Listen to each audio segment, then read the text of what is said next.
Little Dorrit by Charles Dickens. Book 2, Riches. Chapter 8. The Dowager Mrs. Gowan is reminded that it never does. While the waters of Venice and the ruins of Rome were sunning themselves for the pleasure of the Dorrit family, and were daily being sketched out of all earthly proportion, lineament, and likeness, by travelling pencils innumerable, the firm of Doyce and Clennam hammered away in Bleeding Heart Yard, and the vigorous clink of iron upon iron was heard there through the working hours. The young partner had by this time brought the business into sound trim, and the elder, left free to follow his own ingenious devices, had done much to enhance the character of the factory. As an ingenious man, he had necessarily to encounter every discouragement that the ruling powers for a length of time had been able by any means to put in the way of this class of culprits, but that was only reasonable self-defence in the powers, since how to do it must obviously be regarded as the natural and mortal enemy of how not to do it.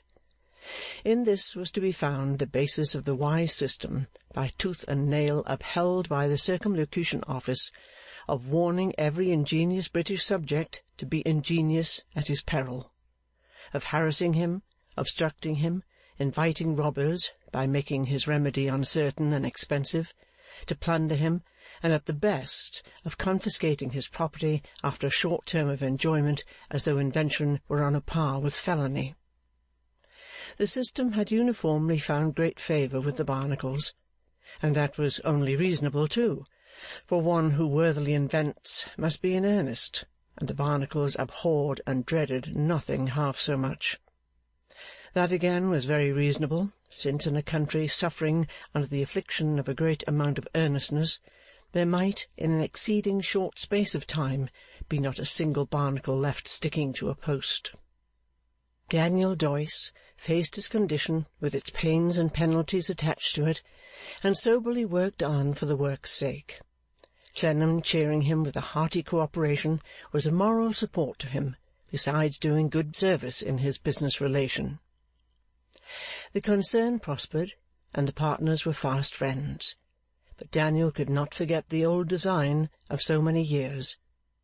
It was not in reason to be expected that he should. If he could have lightly forgotten it, he could never have conceived it, or had the patience and perseverance to work it out.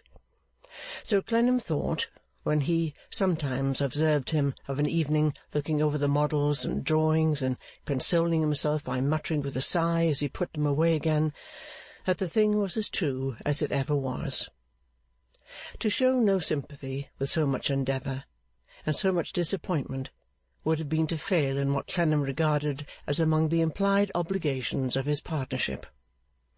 A revival of the passing interest in the subject, which had been by chance awakened at the door of the Circumlocution Office, originated in this feeling. He asked his partner to explain the invention to him. "Having a lenient consideration," he stipulated, "for my being no workman, Doyce." "No workman?" said Doyce. "You would have been a thorough workman if you had given yourself to it. You have as good a head for understanding such things as I have met with." "A totally uneducated one, I am sorry to add," said Clennam. "I don't know that," returned Doyce, "and I wouldn't have you say that. No man of sense who has been generally improved, and has improved himself, can be called quite uneducated as to anything. I don't particularly favour mysteries. I would as soon, on a fair and clear explanation, be judged by one class of man as another, provided he had the qualification I've named." "At all events," said Clennam, "this sounds as if we were exchanging compliments, but we know we are not. I shall have the advantage of as plain an explanation as can be given." "Well," said Daniel, in his steady, even way, "I'll try to make it so." He had the power, often to be found in union with such a character, of explaining what he himself perceived and meant, with the direct force and distinctness with which it struck his own mind. His manner of demonstration was so orderly and neat and simple that it was not easy to mistake him. There was something almost ludicrous in the complete irreconcilability of a vague conventional notion that he must be a visionary man, with the precise sagacious travelling of his eye and thumb over the plans, their patient stoppages at particular points, their careful returns to other points whence little channels of explanation had to be traced up, and his steady manner of making everything good and everything sound at each important stage, before taking his hearer on a line's breadth further. His dismissal of himself from his description was hardly less remarkable. He never said, "I discovered this adaptation, or invented that combination," but showed the whole thing as if the divine artificer had made it, and he had happened to find it. So modest he was about it, such a pleasant touch of respect was mingled with his quiet admiration of it, and so calmly convinced he was that it was established on irrefragable laws. Not only that evening, but for several succeeding evenings, Clennam was quite charmed by this investigation.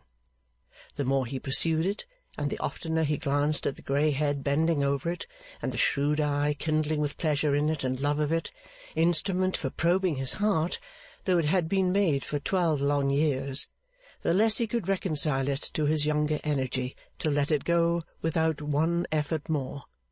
At length he said, "Doyce, it came to this at last, that the business was to be sunk with heaven knows how many more wrecks, or begun all over again." "Yes," returned Doyce, "that's what the noblemen and gentlemen made of it after a dozen years." "And pretty fellows too," said Clennam bitterly. "The usual thing," observed Doyce. "I must not make a martyr of myself when I'm one of so large a company." "Relinquish it, or begin it all over again," mused Clennam. "That was exactly the long and short of it," said Doyce. "Then, my friend," cried Clennam, starting up and taking his work-roughened hand, "it shall be begun all over again." Doyce looked alarmed, and replied in a hurry, for him, "No, no. Better put it by. Far better put it by. It will be heard of one day. I can put it by. My good Clennam, I have put it by. It's all at an end." "Yes, Doyce," returned Clennam, "at an end as far as your efforts and rebuffs are concerned, I admit, but not as far as mine are. I am younger than you. I have only once set foot in that precious office, and I am fresh game for them. Come, I'll try them. You shall do exactly as you have been doing since we have been together. I will add, as I easily can, to what I have been doing, the attempt to get public justice done to you, and unless I have some success to report, you shall hear no more of it." Daniel Doyce was still reluctant to consent, and again urged that they had better put it by. But it was natural that he should gradually allow himself to be over-persuaded by Clennam, and should yield. Yield he did. So Arthur resumed the long and hopeless labour of striving to make way with the Circumlocution Office. The waiting rooms of that department soon began to be familiar with his presence, and he was generally ushered into them by its janitors much as a pickpocket might be shown into a police office. The principal difference being that the object of the latter class of public business is to keep the pickpocket, while the Circumlocution object was to get rid of Clennam. However, he was resolved to stick to the great department, and so the work of form-filling, corresponding, minuting, memorandum-making, signing, countersigning, counter-countersigning, referring backwards and forwards, and referring sideways, crosswise, and zigzag, recommenced. Here arises a feature of the Circumlocution Office not previously mentioned in the present record.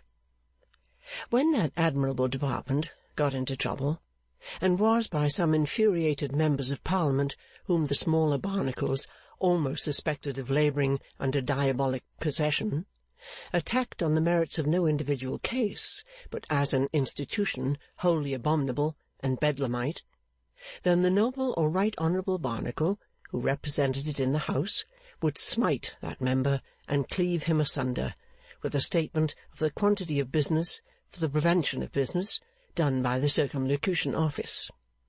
Then would that noble or right honourable Barnacle hold in his hand a paper containing a few figures, to which, with the permission of the House, he would entreat its attention. Then would the inferior Barnacles exclaim, obeying orders, "Hear, hear, hear," and "Read."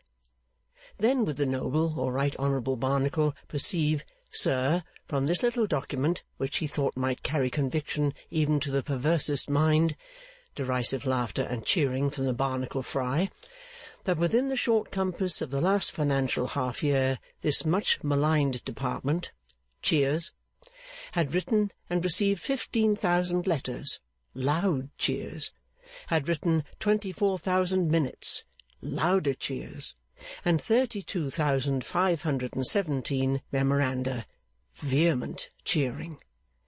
Nay, an ingenious gentleman connected with the department, and himself a valuable public servant, had done him the favour to make a curious calculation of the amount of stationery consumed in it during the same period.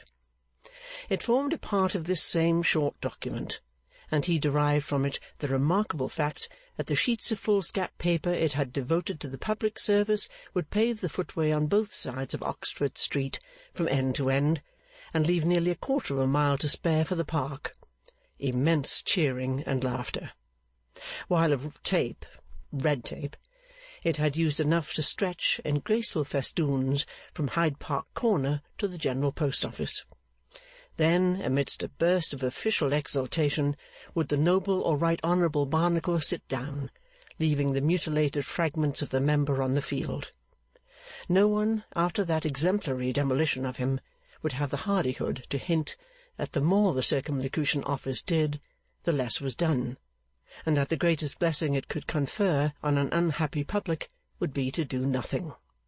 With sufficient occupation on his hands, now that he had this additional task, such a task had many and many a serviceable man died of before his day, Arthur Clennam led a life of slight variety.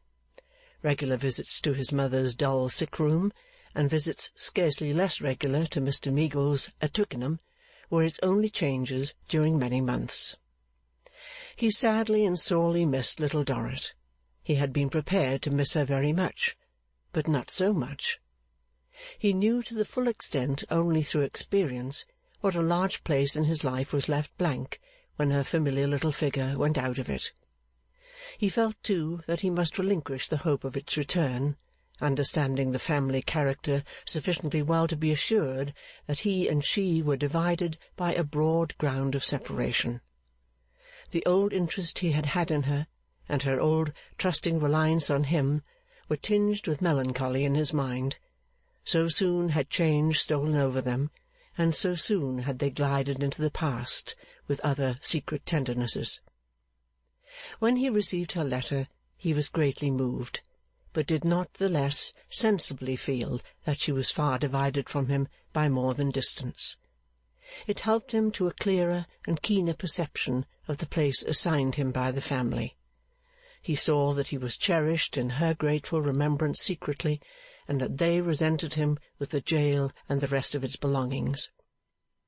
Through all these meditations, which every day of his life crowded about her, he thought of her otherwise in the old way. She was his innocent friend, his delicate child, his dear Little Dorrit. This very change of circumstances fitted curiously in with the habit, begun on the night when the roses floated away, of considering himself as a much older man than his years really made him. He regarded her from a point of view which in its remoteness, tender as it was, he little thought would have been unspeakable agony to her. He speculated about her future destiny, and about the husband she might have, with an affection for her which would have drained her heart of its dearest drop of hope, and broken it. Everything about him tended to confirm him in the custom of looking on himself as an elderly man, from whom such aspirations as he had combated in the case of Minnie Gowan, though that was not so long ago either, reckoning by months and seasons, were finally departed. His relations with her father and mother were like those on which a widower son-in-law might have stood, if the twin sister who was dead had lived to pass away in the bloom of womanhood, and he had been her husband. The nature of his intercourse with Mr. and Mrs. Meagles would probably have been just what it was. This imperceptibly helped to render habitual the impression within him that he had done with and dismissed that part of life. He invariably heard of Minnie from them, as telling them in her letters how happy she was and how she loved her husband, but inseparable from that subject, he invariably saw the old cloud on Mr. Meagles's face. Mr. Meagles had never been quite so radiant since the marriage as before. He had never quite recovered the separation from Pet. He was the same good-humoured, open creature, but as if his face, from being much turned towards the pictures of his two children, which could show him only one look, unconsciously adopted a characteristic from them, it always had now, through all its changes of expression, a look of loss in it. One wintry Saturday, when Clennam was at the cottage, the Dowager Mrs. Gowan drove up, in the Hampton Court equipage, which pretended to be the exclusive equipage of so many individual proprietors. She descended, in her shady ambuscade of green fan, to favour Mr. and Mrs. Meagles with a call. "And how do you both do, Papa and Mamma Meagles?" said she, encouraging her humble connections. "And when did you last hear from or about my poor fellow?" My poor fellow was her son, and this mode of speaking of him politely kept alive, without any offence in the world, the pretence that he had fallen a victim to the Meagles' wiles. "And the dear pretty one," said Mrs. Gowan, "have you later news of her than I have?" Which also delicately implied that her son had been captured by mere beauty, and under its fascination had foregone all sorts of worldly advantages. "I am sure," said Mrs. Gowan, without straining her attention on the answers she received, "it's an unspeakable comfort to know they continue happy. My poor fellow is of such a restless disposition, and has been so used to roving about and to being inconstant and popular among all manner of people, that it's the greatest comfort in life. I suppose they're as poor as mice, Papa Meagles?" Mr. Meagles, fidgety under the question, replied, "I hope not, ma'am. I hope they will manage their little income." "Oh, my dearest Meagles," returned the lady, tapping him on the arm with the green fan, and then adroitly interposing it between a yawn and the company, "how can you, as a man of the world and one of the most business-like of human beings, for you know you are business-like, and a great deal too much for us who are not," which went to the former purpose by making Mr. Meagles out to be an artful schemer, "how can you talk about their managing their little means? My poor dear fellow, the idea of his managing hundreds, and the sweet pretty creature too, the notion of her managing. Papa Meagles, don't." "Well, ma'am," said Mr. Meagles gravely, "I'm sorry to admit, then, that Henry certainly does anticipate his means." "My dear good man, I use no ceremony with you because we are a kind of relations. Positively, Mamma Meagles?" exclaimed Mrs. Gowan cheerfully, as if the absurd coincidence then flashed upon her for the first time. "A kind of relations. My dear good man, in this world none of us can have everything our own way." This again went to the former point, and showed Mr. Meagles with all good breeding that, so far, he had been brilliantly successful in his deep designs. Mrs. Gowan thought they hit so good a one that she dwelt upon it, repeating, "Not everything. No, no. In this world we must not expect everything, Papa Meagles."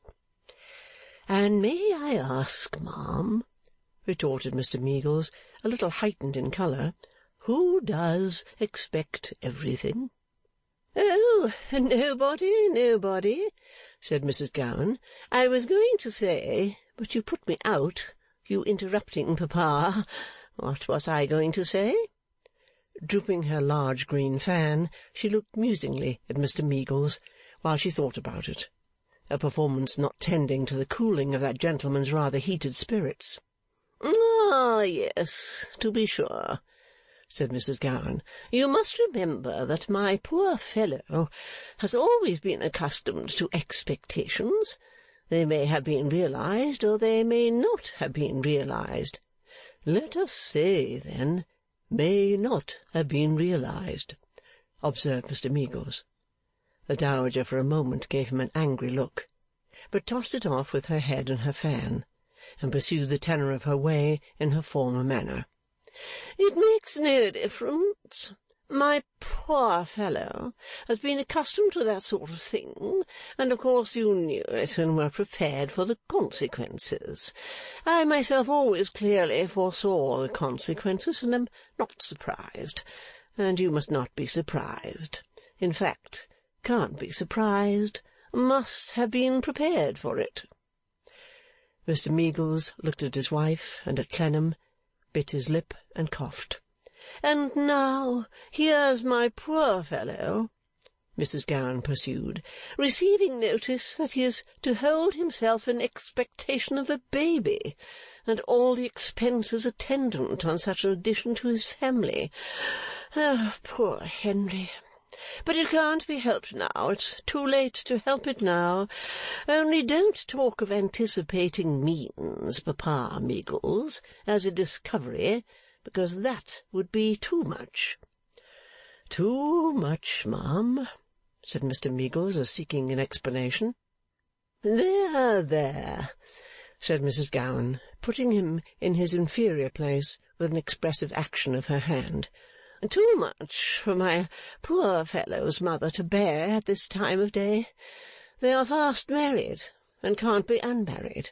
There, I know that. You needn't tell me that, Papa Meagles. I know it very well. What was it I said just now? That it was a great comfort they continued happy. It is to be hoped that they will still continue happy. It is to be hoped Pretty One will do everything she can to make my poor fellow happy and keep him contented, Papa and Mamma Meagles. We had better say no more about it. We never did look at this subject from the same side, and we never shall. There, now I am good.' Truly, having by this time said everything she could say in maintenance of her wonderfully mythical position, and in admonition to Mr Meagles that he must not expect to bear his honours of alliance too cheaply, Mrs Gowan was disposed to forego the rest. If Mr Meagles had submitted to a glance of entreaty from Mrs Meagles and an expressive gesture from Clennam, he would have left her in the undisturbed enjoyment of this state of mind. But Pet was the darling and pride of his heart, and if he could ever have championed her more devotedly, or loved her better than in the days when she was the sunlight of his house, it would have been now, when, as its daily grace and delight, she was lost to it. 'Mrs Gowan, ma'am,' said Mr Meagles, 'I have been a plain man all my life. If I was to try, no matter whether on myself, on somebody else, or both, any genteel mystifications, I should probably not succeed in them.' 'Papa Meagles,' returned the Dowager with an affable smile, but with the bloom on her cheeks standing out a little more vividly than usual as the neighbouring surface became paler, 'probably not.' 'Therefore, my good madam,' said Mr Meagles at great pains to restrain himself, 'I hope I may, without offence, ask to have no such mystification played off upon me.' 'Mamma Meagles,' observed Mrs Gowan, 'your good man is incomprehensible.' Her turning to that worthy lady was an artifice to bring her into the discussion, quarrel with her and vanquish her. Mr. Meagles interposed to prevent that consummation. "Mother," said he, "you are inexpert, my dear, and it is not a fair match. Let me beg of you to remain quiet. Come, Mrs. Gowan, come. Let us try to be sensible. Let us try to be good-natured. Let us try to be fair. Don't you pity Henry, and I won't pity Pet. And don't be one-sided, my dear madam. It's not considerate. It's not kind. Don't let us say that we hope Pet will make Henry happy, or even that we hope Henry will make Pet happy." Mr. Meagles himself did not look happy as he spoke the words. "But let us hope they will make each other happy." "Yes, sure, and there leave it, father," said Mrs. Meagles, the kind-hearted and comfortable. "Why, mother, no," returned Mr. Meagles, "not exactly there. I can't quite leave it there. I must say just 6 words more. Mrs. Gowan, I hope I am not over-sensitive. I believe I don't look it." "Indeed you do not," said Mrs. Gowan, shaking her head and the great green fan together for emphasis. "Thank you, ma'am. That's well. Notwithstanding which, I feel a little, I don't want to use a strong word. Now, shall I say hurt?" asked Mr. Meagles at once with frankness and moderation, and with a conciliatory appeal in his tone. "Say what you like," answered Mrs. Gowan. "It is perfectly indifferent to me." "No, no, don't say that," urged Mr. Meagles, "because that's not responding amiably. I feel a little hurt when I hear references made to consequences having been foreseen, and to its being too late now, and so forth." "Do you, Papa Meagles?" said Mrs. Gowan. "I'm not surprised." "Well, ma'am," reasoned Mr. Meagles, "I was in hopes you would have been at least surprised, because to hurt me wilfully on so tender a subject is surely not generous." "I am not responsible," said Mrs. Gowan, "for your conscience, you know." Poor Mr. Meagles looked aghast with astonishment. "If I am unluckily obliged to carry a cap about with me which is yours and fits you," pursued Mrs. Gowan, "don't blame me for its pattern, Papa Meagles, I beg."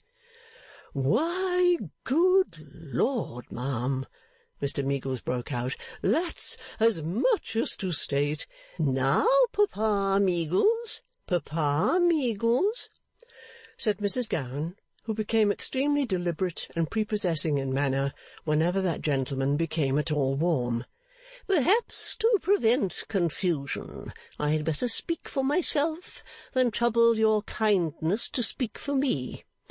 It's as much as to state, you begin. If you please, I will finish the sentence. It is as much as to state, not that I wish to press it or even recall it, for it is of no use now, and my only wish is to make the best of existing circumstances, that from the first to the last I always objected to this match of yours, and at a very late period yielded a most unwilling consent to it."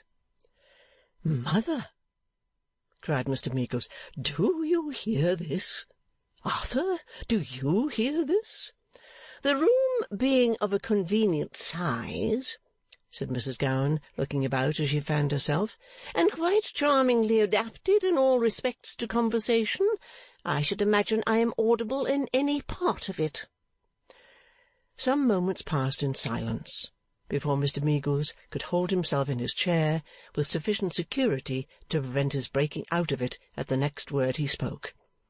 At last he said, "Ma'am, I am very unwilling to revive them, but I must remind you what my opinions and my course were, all along, on that unfortunate subject.' 'Oh, my dear sir,' said Mrs Gowan, smiling and shaking her head with accusatory intelligence, 'they were well understood by me, I assure you.' 'I never, ma'am,' said Mr Meagles, 'knew unhappiness before that time. I never knew anxiety before that time. It was a time of such distress to me that—' That Mr Meagles could really say no more about it, in short, but passed his handkerchief before his face. 'I understood the whole affair,' said Mrs Gowan, composedly looking over her fan. 'As you have appealed to Mr Clennam, I may appeal to Mr Clennam too. He knows whether I did or not.' 'I am very unwilling,' said Clennam, looked to by all parties, 'to take any share in this discussion, more especially because I wish to preserve the best understanding and the clearest relations with Mr Henry Gowan. I have very strong reasons indeed for entertaining that wish. Mrs Gowan attributed certain views of furthering the marriage to my friend here, in conversation with me before it took place, and I endeavoured to undeceive her. I represented that I knew him, as I did and do, to be strenuously opposed to it, both in opinion and action.' 'You see,' said Mrs Gowan, turning the palms of her hands towards Mr Meagles as if she were Justice herself, representing to him that he had better confess, for he had not a leg to stand on. 'You see? Very good. Now, Papa and Mama Meagles both,' here she rose, 'allow me to take the liberty of putting an end to this rather formidable controversy. I will not say another word upon its merits. I will only say that it is an additional proof of what one knows from all experience, that this kind of thing never answers. As my poor fellow himself would say, that it never pays. In one word, that it never does.' Mr Meagles asked, 'What kind of thing?' 'It is in vain,' said Mrs Gowan, 'for people to attempt to get on together who have such extremely different antecedents, who are jumbled against each other in this accidental matrimonial sort of way, and who cannot look at the untoward circumstance which has shaken them together in the same light. It never does.' Mr Meagles was beginning, 'Permit me to say, ma'am—' 'No, don't,' returned Mrs Gowan. 'Why should you? It is an ascertained fact. It never does. I will therefore, if you please, go my way, leaving you to yours. I shall at all times be happy to receive my poor fellow's pretty wife, and I shall always make a point of being on the most affectionate terms with her. But as to these terms, semi-family and semi-stranger, semi-goring and semi-boring, they form a state of things quite amusing in its impracticability. I assure you, it never does.' The Dowager here made a smiling obeisance, rather to the room than to any one in it, and therewith took a final farewell of Papa and Mama Meagles. Clennam stepped forward to hand her to the pill-box which was at the service of all the pills in Hampton Court Palace, and she got into that vehicle with distinguished serenity and was driven away. Thenceforth the Dowager, with a light and careless humour, often recounted to her particular acquaintances how, after a hard trial, she had found it impossible to know those people who belonged to Henry's wife, and who had made that desperate set to catch him. Whether she had come to the conclusion beforehand that to get rid of them would give her favourite pretence a better air, might save her some occasional inconvenience, and could risk no loss, the pretty creature being fast married, and her father devoted to her, was best known to herself. Though this history has its opinion on that point too, and decidedly in the affirmative. End of Book 2, Chapter 8.